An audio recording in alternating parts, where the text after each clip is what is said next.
Film Indonesia sampah semua. Bener. Canda, sumpah.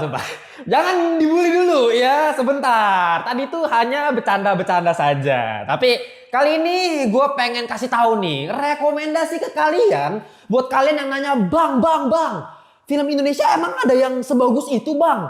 Bang, kalau ada yang bagus rekomendasiin ke gue dong. Ini waktu yang sangat-sangat tepat untuk kalian ya.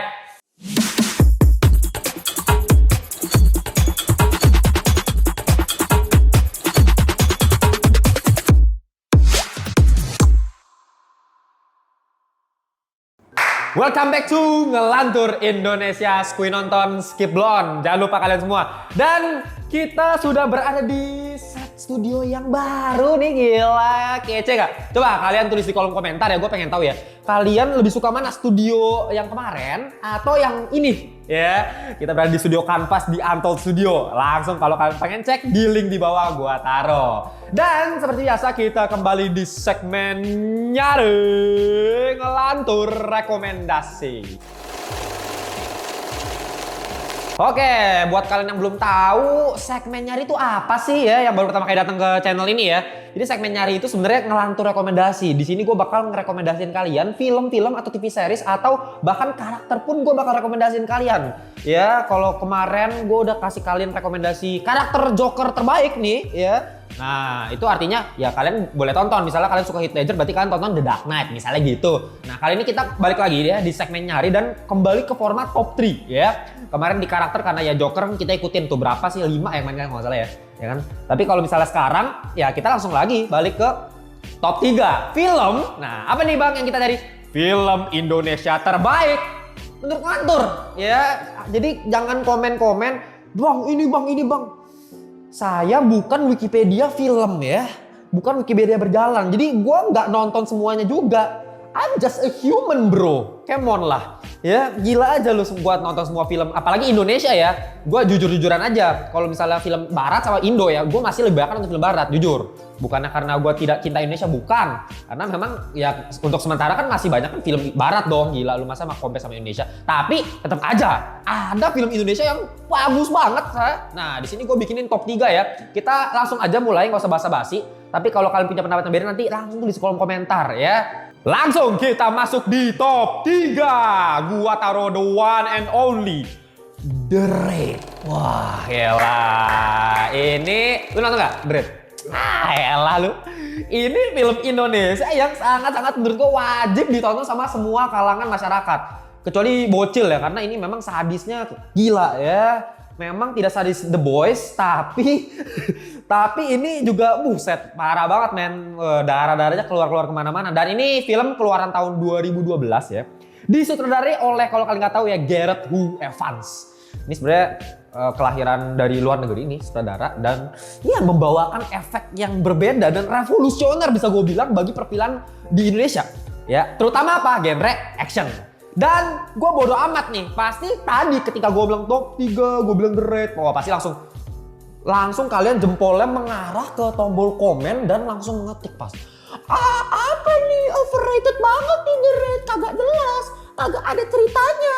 Pasti kayak gitu semua, gue yakin banget. Karena memang ya gue harus jujur, kalau lu mau ngomongin cerita, ya emang begitu doang. Nih gue kasih tau sinopsis singkat The Raid ya.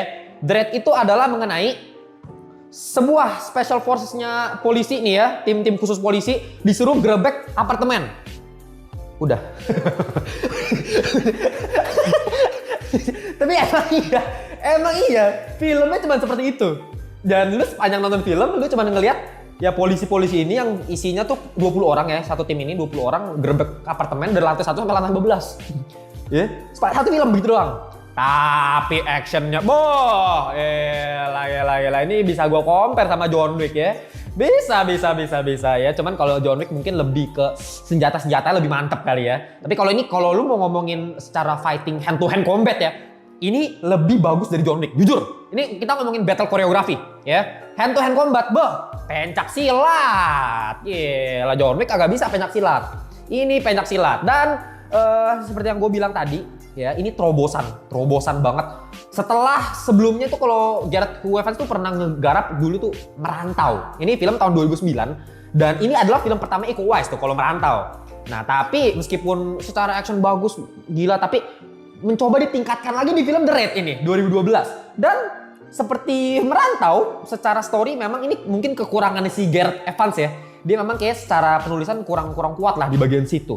Tapi dia tonjolkan yang lebih mantapnya lagi gitu. Jadi kalau dia Merantau mungkin dia masih agak setengah-setengah gitu, actionnya gila, tapi ceritanya masih pengen dicoba. Ada beberapa fase yang mencoba ada dialognya lebih banyak, tapi itu jadi kurang gitu kesannya. Jadi agak setengah-setengah. Nah kalau The Raid ya bullshit dialog gitu. Ya kagak pendalaman karakter kagak dipeduliin gitu. Cerita itu plot ceritanya kagak dipentingin gitu. Bener-bener langsung difokusin di ya ini tentang apa di film action. Jadi bener-bener fightingnya aja yang udahlah lu fighting aja udah sekalian. Tapi yang gue suka, kenapa gue bisa masukin ini jadi top 3 lu bayangin. Pasti banyak yang gak setuju. Pasti nanti kalian lihat di honorable mention, ntar bakal juga ada honorable mention seperti biasa ya. Bakal ada film-film yang mungkin menurut kalian, wah bang ini mah harusnya masuk top 3 bang, bukan The Raid. Tapi jujur buat gue kenapa gue taruh di top 3? Pertama tadi karena revolusi ya. Ini adalah film yang ini pionir utama action selanjutnya sampai sekarang. Terakhir tuh ada film Headshot misalnya ya. Headshot tuh filmnya pelatih kita nih, kita kan Atlet Wusu ya. Nah itu pelatih kita tuh Ko David itu main di Headshot tuh, jadi termasuk jadi antagonisnya juga yang nembak-nembak. Nah itu bagus banget tuh Headshot. Terus ada The Night Comes For Us, filmnya Bang Timo Cahyanto. Gila, itu brutal. Terus bahkan sampai ya kalau kita mau ngomongin genre action, ada genre superhero belakangan mulai muncul, Bumi Langit gitu kan, ada Gundala, ada Sri Asih. Nah, itu semua menurut gua pionir utamanya tuh The Raid dulu nih. The Raid dulu. Bahkan nama-nama kayak misalnya aktor-aktornya ya, Joe Taslim, Iko Uwais ya, Kang Yayan Ruhian, itu nama-nama yang baru melejit itu setelah film The Raid. Memang mungkin kalau kayak Kang Yayan sama Iko Uwais kan di Merantau udah pernah ada ya. Tapi ya masih so-so lah gitu. Tapi di The Raid kok semuanya itu emang termasuk salah satu yang termasuk tertinggi sih budgetnya. Maksudnya pendapatan bioskopnya ya setahu gua ya. Dulu gua juga inget banget gua nonton pas masih bocil sama bokap gua. Gua diajakin nonton bioskop. Kata bokap gua, padahal gua masih bocil, gila juga. Diajakin bokap gua loh. Bokap bilang, ini ada film keren nih. Oh asyik. Tapi gua juga seru banget. Jujur seru banget. Gini. Meskipun, baik lagi, secara karakterisasi kurang, actingnya ya Iko Uwais, Kang Yayan gitu masih, Joe Taslim oke lah, tapi kayak Kang Yayan sama si Iko Uwais tuh kaku gitu, cara ngomongnya masih agak, ya masih acting banget lah kelihatan. Tapi itu semua ketutup sama fighting dan tensi, dramatic tensionnya itu, gila itu dari lantai 1 meningkat terus ya. Nah dari lantai 1 ke lantai 6 itu kan masih aman ya.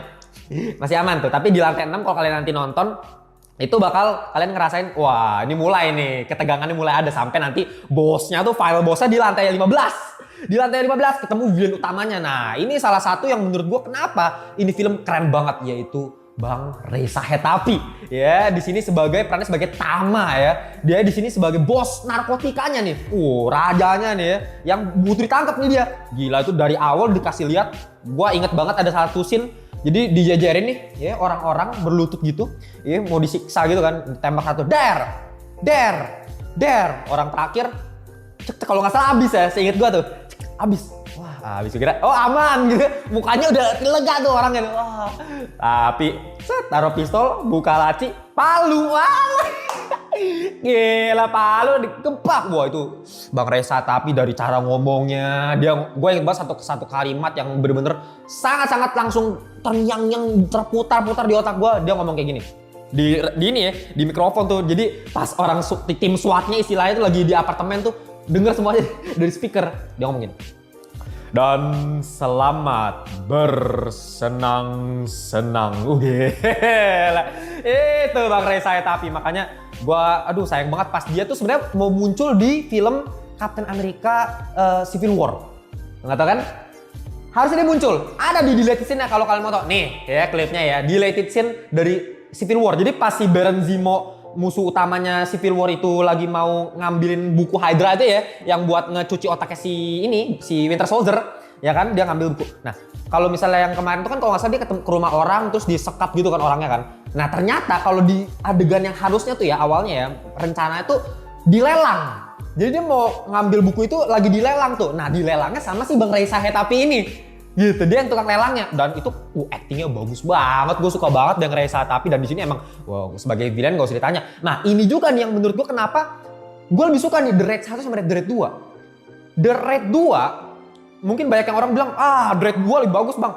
Secara cerita jujur iya, complexity lebih rapi fasenya gitu ya, lebih banyak fase yang pembangunan karakternya lebih jelas gitu ya. Tapi kalau buat gue film The Raid itu udah istilahnya udah all about fight sih kalau buat gue ya. Udah lu nonton kayak John Wick gitu ya, udah lu nonton buat lihat berantemnya gitu dan tensinya.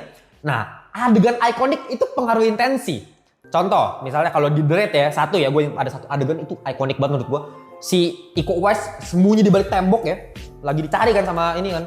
Wow, ini orang-orang ininya, gembong-gembong ininya bawa golok kan, ditusuk ke tembok, cepret, set sini. Wah gila, itu gue kayak jantung kita kan jeduk gitu kan. Wah itu tegang banget dan ya super duper ikonik. Adegan Kang Yayan, siapa yang nggak inget sampai sekarang kan adegan meme-nya tuh banyak tuh mengenai yang seberapa greget lu, tau gak sih? Itu dari The Raid. Itu si Kang Yayan, Pak. Jadi Kang Yayan tuh di situ pas lagi mau berantem lawan si Joe Taslim, dia awalnya udah mau pakai senjata, dia bilang udahlah lepas senjata gitu kan. Jadi manly aja, buka jaket dulu gitu kan. Dia gini, ini baru greget aja. Itu banyak banget adegan ikonik yang keren banget sih. Terutama ya itu, jadi tensinya tuh ketika kita nonton jantung kita tuh dapat, ditambah lagi plot twist di akhir dapat kok buat gua. Jadi kalau kalian belum nonton tuh ya, di endingnya ada satu plot twist yang meskipun secara penceritaan bukan menuju ke plot twist, tapi itu menambah another layer lah buat kita nonton film yang gak cuma sekedar barbaran doang gitu. Oke, itu dari film The Raid tahun 2012. Kita lanjut di top 2. Ini film paling jadul ya, mungkin tadi 2012, ini wah udah berapa tahun nih ya sebelumnya. Di masa lalu ini pun gue belum lahir ya, lu juga belum lahir apalagi lu ya. Ini dan kemungkinan besar kalian semua belum lahir, nggak tahu sih, pasti baik juga udah lahir. Dan ini film tahun 1998. Judulnya adalah Daun di Atas Bantal. Gue yakin 70% dari penonton gue nggak bakal tahu ini film, atau bahkan lebih. Ya, ini film Bang Solo udah 1998, udah jadul banget pak. Memang lu kalau jangan compare 1998 di Hollywood, wah beda ya. Kita negara baru merdeka tahun 1945 ya. 1998 di sini. Kalau kalian compare Hollywood deh, 1978. 20 tahun sebelumnya itu udah ada film Superman Christopher Reeve. Christopher Reeve meskipun ya CGI di saat itu udah sampai, tapi at least udah film oke lah ya, udah enak kita nonton, nyaman gitu. Soundtracknya udah bagus. Gitu. 1989 udah ada Batman itu. Batman-nya Michael Keaton udah keren banget, Tim Burton. Dah, ini Indonesia ya jangan di-compare 1998. Nah, tapi ini film gokil banget ya. Daun di Atas Bantal, mungkin dari namanya agak asing judul filmnya. Karena memang agak filosofis ya ini film ya. Daun di atas bantal. Bantal itu kan bisa gue bilang seperti lu kan kalau tidur gitu kan di atas bantal kan. Nah itu melambangkan mimpi kan, bisa gue bilang ya, mimpi. Ya lu mimpi dan impian lah. Kalau daun itu kan bisa dianggap lebih seperti kehidupan. Ya kan, live daun. Nah artinya apa? Ya dalam lu masyarakat di film ini gitu ya, bermimpi untuk mempunyai sebuah kehidupan yang lebih tentram gitu, lebih nyaman, lebih memiliki ekonomi yang berkecukupan gitu. Jadi gue kasih tau sinopsis singkat dulu mengenai Daun di Atas Bantal. Ini menceritakan anak-anak jalanan sebenarnya. Ya, tokoh utamanya bisa gue bilang ada 3 ya. Heru, Sugeng, sama Kancil ya. Ini 3 orang, 3 anak jalanan. Dan Heru, Sugeng, Kancil ini nama asli, jangan salah. Tapi di filmnya pakai nama yang sama gitu. Dan 3 anak ini beneran anak jalanan. Gila nggak lo? Beneran anak jalanan pak. Jadi jangan kira ini aktor bocil-bocil yang disuruh jadi anak jalanan. Kagak, ini beneran literally anak jalanan disuruh main film. Ya, dan salah satu karakter utamanya namanya Asih, itu diperankan oleh the one and only Ibu Christine Hakim. Ini adalah ya siapa yang nggak tahu lah Ibu Christine Hakim, gila. Legend banget secara acting, udah nggak usah dipertanyakan lagi. Terakhir gue kemarin sempat lihat Ibu Christine Hakim di luar negeri ya, di ini seriesnya apa, The Last of Us ya. di series The Last of Us dia muncul jadi salah satu ini ya ahli biologis ya buat meneliti virusnya. Oh, lu nonton juga Last of Us? Itu Christine Hakim, itu ibu Christine Hakim. Jadi ya udah nggak usah dipertanyakan. Dan dia di sini masih muda dong ya ibu Christine Hakim. Dan di sini yang apa yang bikin gue suka? Aneh ini film, bisa gue bilang satu kata aneh. Anehnya kenapa? Ini bisa dibilang konfliknya nggak jelas. Lu kalau nonton film ini, itu kayak lu dibawa ikutin aja gitu. Istilahnya kayak lu kalau lagi naik mobil gitu ya lagi naik mobil nih. Tuh habis itu, aduh ini gua nggak tahu nih jalannya mau kemana, ya kan? Nanya buka apa namanya? Apa sih? Jendela. Buka jendela ya kan? Bisa nanya, Mas ini jalannya ke arah mana? Bilang, ini tinggal ikutin jalan aja. Nah gitu. Itu begitu. Jadi nonton film kayak bener-bener cuma ikutin alurnya ceritanya kemana. Bebas nanti. Nah aneh dong. Kalau biasa kita biasa kan dikasih tahu tuh permasalahannya apa. Biasa kan ada namanya 8 sequence tuh, gue selalu sering bilang kan. 8 sequence ini kayak gak ada 8 sequence sama sekali. Gue cuma ngikutin aja filmnya. Tapi yang kita diajak untuk melihat gambaran besar dari film ini gitu loh. Jadi meskipun gak jelas tapi kita dapat esensinya apa. Jadi kita diajak untuk merasakan. Bukan dimengerti. Jadi beda ya. Kalau ada film kan yang memang butuh, oh ini butuh dimengerti gitu. Kayak misalnya film-film Nolan deh ya kan. Kalau film-film Nolan lu harus ngerti gitu. Maksudnya ini tentang apa sih? Butuh otak gitu. Nah enaknya nonton film ini lu gak perlu mikir sana sini. Lu cuma ikutin aja apa yang lu rasakan dari film ini. Ya. Jadi lu bakal ngerasain kalau pemeran-pemerannya tuh bocil-bocil yang tadi Heru, Sugeng, sama si Kancil.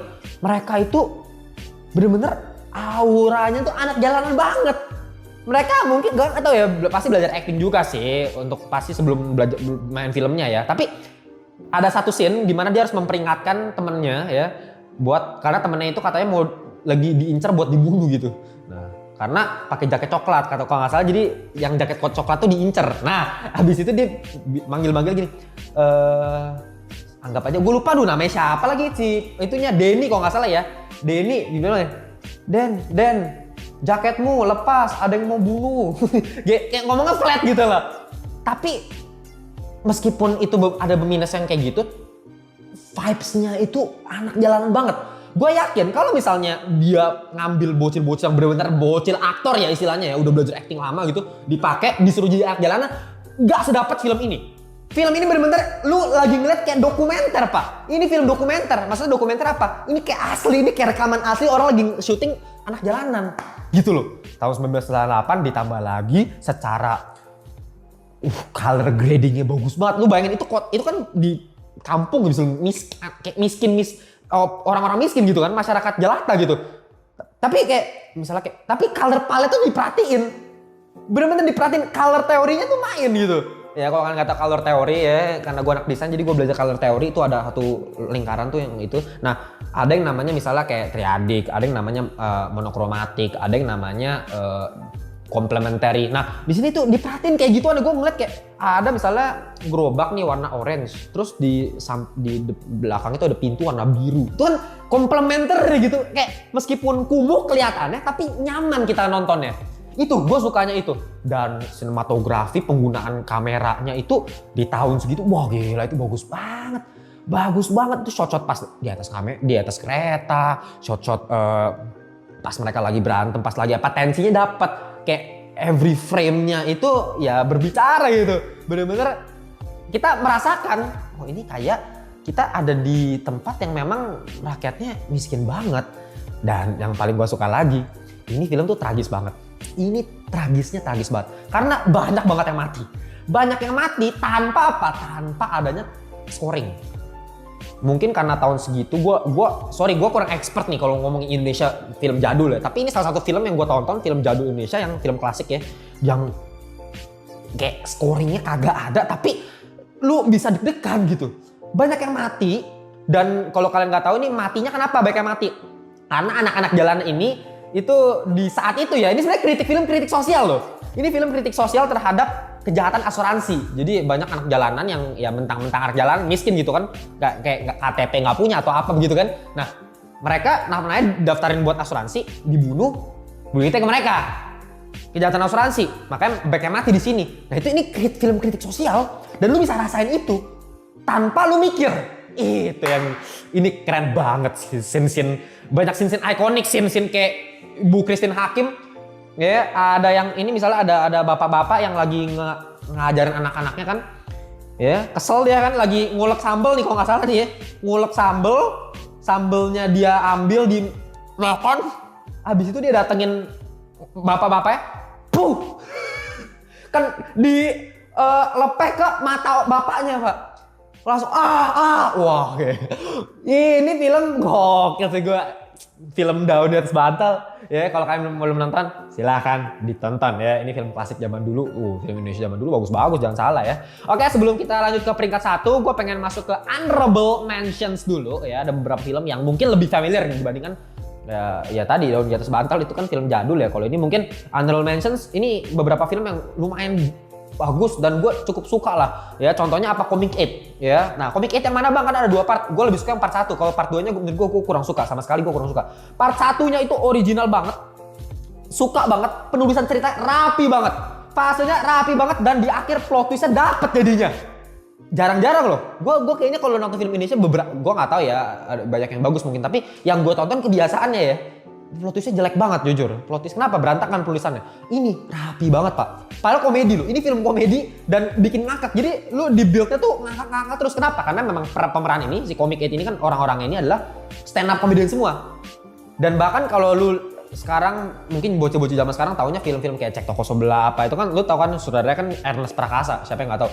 Nah si Ko Ernest ini pertama kali main film ya ini. Ya, setahu gue dia juga pernah sih main di jadi cameo kalau nggak salah di film sebelumnya. Tapi ketika dia pas jadi main karakternya di sini di Comic 8, ya Ari Kriting. Ini pertama kali gue tahu stand up comedian kayak Mongol, Panji Pragiwaksono, ya banyak lah itu aktor-aktor, Ge Pamungkas. Itu kan stand up comedian yang terkenal di masanya, dan ini pertama kali maksudnya era industri bagi para stand up comedian tuh di sini di Comic 8, dan lucu banget, ngakak. Di akhir kena plot twist bagus ya. Itu gue suka Comic 8, dan gue juga masukin di sini 5 cm udah pasti ya. 5 cm ini luar biasa menurut gue, secara karakterisasi terutama itu gila.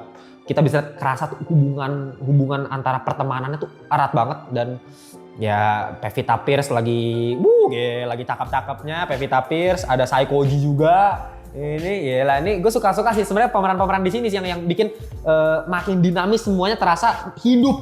Bener-bener kayak lagi nggak acting mereka semua. Mereka lagi mau ini ya, mendaki Gunung Rinjani kalau nggak salah tuh. Ya, itu bagus banget. 5 cm dan Laskar Pelangi, ini film sejuta umat tapi bagus memang. Kenapa dia kenapa nggak dimasukin top 3 bang? Mungkin karena endingnya gue kurang suka ya. Menurut gue klimaksnya agak kurang mantep gitu. Ya itunya aja sih, tapi secara pemandangannya nggak usah ditanya ya. Dan pesan moralnya sangat luar biasa kental ya. Siapa yang nggak pernah nonton film Laskar Pelangi? Itu ya dulu gue belajar gitar di sekolah aja, pertama kali lagunya Laskar Pelangi. Akornya inget gue ya yang salah satu yang bikin ini film Dewa ya, karena soundtracknya juga yang Giring Niji. Kemarin udah nggak jadi ketua PSI ya, digantiin sama Kaisang. Kenapa jadi ngomongin politik ya? Cuman Laskar Pelangi keren banget. Mimpi adalah kunci, cakep. Oke, lanjut lagi film selanjutnya Petualangan Sherina ya. Kemarin sempet trending gara-gara film keduanya muncul tiba-tiba ketika si Sherina udah gede. Dan ya yang gua masukin sih film pertamanya ya. Film pertamanya sih ya ini kan film anak-anak banget ya. Bisa bilang musikal, komedi musikal, dan film anak-anak lah. Jadi mungkin kalau buat orang gede nonton nggak relate sih, maksudnya kayak cringe mungkin ya. Tapi kalau emang buat sesuai target anak-anak nonton, gila. Dia pikir dia yang paling hebat, merasa paling jago. Gila itu. Aduh, kameramen gua nggak pernah, masa nggak tahu lagunya lu Mel. Ini pas masih bocil kayaknya semua dikasih lagu ini Pak, masalahnya ini lagu ikonik banget. Aduh, gue suka banget nih lagu yang bener-bener luar biasa ikonik banget ya. Bukan pada masanya doang, tapi memang ini timeless menurut gue nih lagu, terutama buat anak-anak. Dan memang filmnya sangat-sangat keren banget. Sherina Munaf lu gila, ini aktris Pak Bocil paling jago menurut gue, sumpah gila. Pede banget dia. Lihat tadi kan klipnya kan. Dia pikir kayak anjing ini. Dan lo gak usah latihan acting. Mungkin kan emang dia pasti udah dilatih juga actingnya. Cuman maksudnya, wah, udahlah sini lo main di film gua kalau masih ada bocilnya ya. Dan dia udah gede sekarang. Tapi ya, bagus banget dia dan sangat-sangat membuat kita relate sebagai misalnya anak kecil gitu kan. Ini kan emang targetnya anak kecil. Ya Petualangan Sherina. Ya dan masih ya, ada Dread 2 juga. Mungkin gue juga masukin honorable mention ya. Karena memang secara plot cerita lebih dikembangkan lagi dibandingkan Red 1. Meskipun menurut gue lebih bagusan Red 1 buat gue karena ikoniknya. Dan yang terakhir Mary Riana. Ya, siapa yang nggak tahu Meridiana? Ya, motivator yang paling ya salah satu yang paling terkenal di Indonesia, Meridiana jelas. Dan filmnya itu gue inget banget gue nonton di sekolah juga tuh. Itu pemerannya Chelsea Islan ya. Chelsea Islan pertama kali kalau nggak salah dia mulai melejit namanya gara-gara ini. Selain karena series Tetangga Masa Gitu. Ini series yang waduh gue selalu tungguin ya.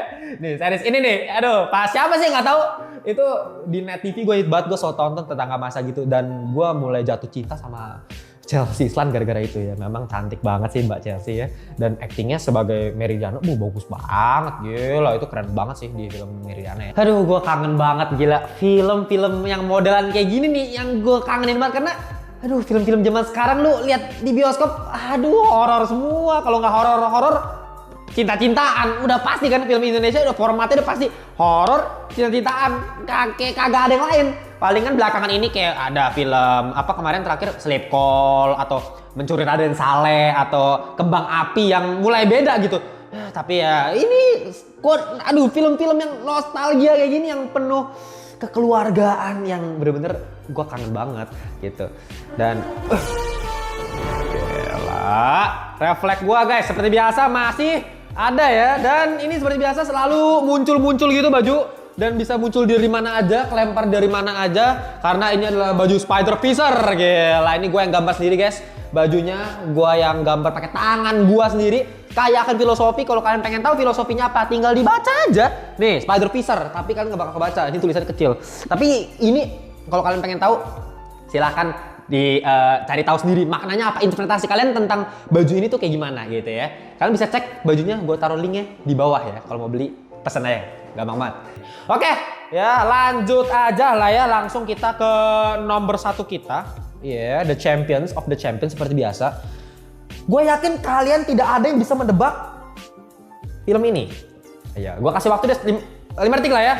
Silakan tebak, tulis di kolom komentar sekarang ya. Kalau kalian tahu ya, silakan. Jangan nyontek dulu, nyontek dulu. 5, 4, 3, 2, 1. Denias Senandung di Atas Awan. Ini film jadul juga bisa gue bilang pada tahun 2006.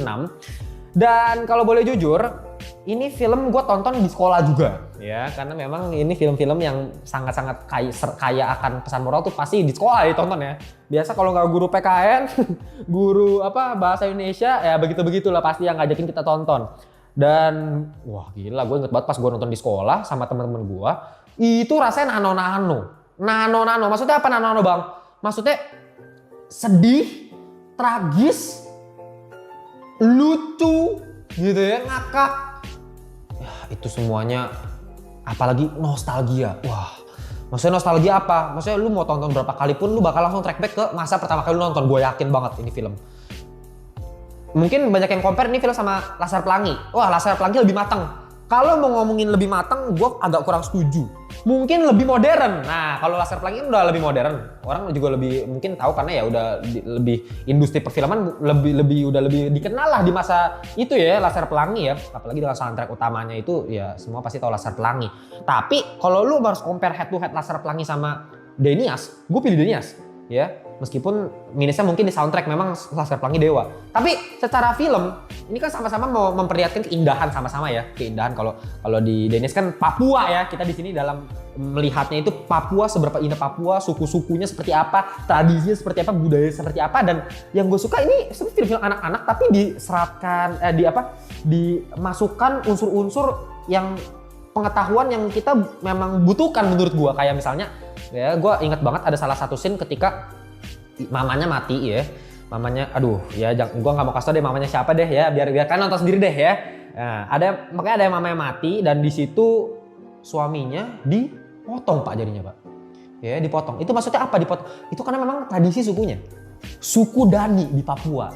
Nah, karena menurut mereka itu jari itu melambangkan kesatuan dan persatuan gitu. Jadi kalau misalnya keluarga mereka ada mati, dipotong satu. Mati lagi, potong dua. Gitu, itu ngeri. Itu namanya Ikipalek tuh ya. Tradisi suku Dani. Selain kaya akan tradisi, film ini juga secara emosional itu banyak adegan yang mengharukan. Sampai lu juga bisa meneteskan air mata. Ditambah lagi memang acting si Dennis juga cakep banget gitu loh. Sebagai orang pedalaman yang memang butuh, saya ingin belajar. Ini kan film mengenai pentingnya pendidikan. Suku-suku terpencil juga pengen belajar gitu loh. Ya apalagi di tahun 2006 ya, dimana pendidikan masih belum tersebar rata. Sampai sekarang pun masih belum tersebar rata gitu. Ya tapi ya gila sih, di tahun segitu kita bisa diperlihatkan siswa-siswa di Papua sana, mereka saking cintanya sama belajar itu kayak ketika ada satu guru tuh yang kasih seragam sekolah merah putih, terus mereka seneng banget Pak. Ya dikasih seragam seneng banget, sampai tidur pun pakai seragamnya gitu. Jadi wah, beda sama anak-anak sini. Kalau tidak bisa pakai seragam, tidak usah pakai seragam kalau anak sini gitu. Dan ya secara buat anak-anak ini, terutama untuk film anak-anak, bagus. Tragisnya dapat, anak-anak dapat, lucunya juga dapat. Komedi itu ngebalancing sedih-sedihnya tadi. Ada satu karakter Enos itu ngakak banget itu. Ya apalagi scene yang paling gua ingat adalah ketika si Enos ini disuruh ngambil rapot, karena kalau misal mau masuk sekolah itu harus punya rapot. Nah, si Enos ini ya, dia butuh ngambil rapot, tapi rapot itu ada di kampungnya dia. Kampungnya dia jauhnya udah kayak Sabang sampai Merauke. Nggak, itu lebay sih. Tapi jauh banget sama sekolahnya itu kan. Sekolah itu udah yang di kotanya kan. Nah, kampung itu jauh. Terus si Denias bilang, lu ambil dulu itu rapot aja. Ya, abis itu kocak banget. Jadi sepanjang dari 3/4 film sampai akhir, kita cuma dikasih lihat scene-nya Denias, ditambah klipnya si Enos lagi lari ngambil rapot. Itu gua ngakak banget pas nonton. Gue inget banget di sekolah, gue ketawa-ketawa sama temen gue, bener-bener. Soalnya lucu, dikasih shotnya wide gini kan, indah gitu kan, padang rumput, pepohonan. Dari jauh terus kayak ada anak bocil kulit hitam gitu kan, lagi lari sambil bawa selempang begini, lagi ini buat dapetin rapotnya di kampung ini. itu gua kocak banget sih, ngak banget ya. Ditambah lagi ya dikasih visual, ini balance visual, komedi, emosional, tragedi, dan pesan moral yang sangat-sangat kuat dari film ini yang amazing. Oke, itu adalah top 3 film terbaik di Indonesia menurut Ngelantur. Dan beserta honorable mentions-nya, nanti kalian boleh tulis di kolom komentar kalau kalian merasa ada yang kurang. Bang, ini film juga bagus banget ya. Mungkin gua agak nggak masukin film-film kayak Pengabdi Setan, itu Pintu Terlarang, film-film horor. Mungkin ya ini kan terbaiknya menurut gua. Lagi-lagi kan terbaik tuh subjektif ya. Nggak bisa lah terbaik itu semuanya, nggak bisa lah. Bahkan kayak Oscar pun tuh subjektif gitu ya. Bukan berarti lu menang Oscar menjadi terbaik di dunia, nggak juga. Bisa juga ya buat Oscar, buat yang lain kan belum tentu gitu. Jadi ya subjektif, kan tulis aja kalau kalian punya film yang lain tuh yang menurut kalian bagus. Atau misalnya film terbaik menurut kalian Dilan gitu kan. Nah, langsung tulis. Nanti gue bully. Bercanda. Gak apa-apa ya. Pokoknya bebas deh. Kalau kalian pengen taruh film-film Susana, gila, film-film horor, film-film drama, Habibie Ainun, ya silakan ditulis aja. Dan seperti biasa, kalau kalian pengen join kita di grup WhatsApp buat ngobrol-ngobrol sama gue seputar perfilman, TV series, silakan langsung join link yang ada di bawah sini. Join grup WhatsApp Ngelantur Corps. Follow kita di Instagram, di TikTok, dan kita jumpa di video berikutnya. Bye-bye semuanya.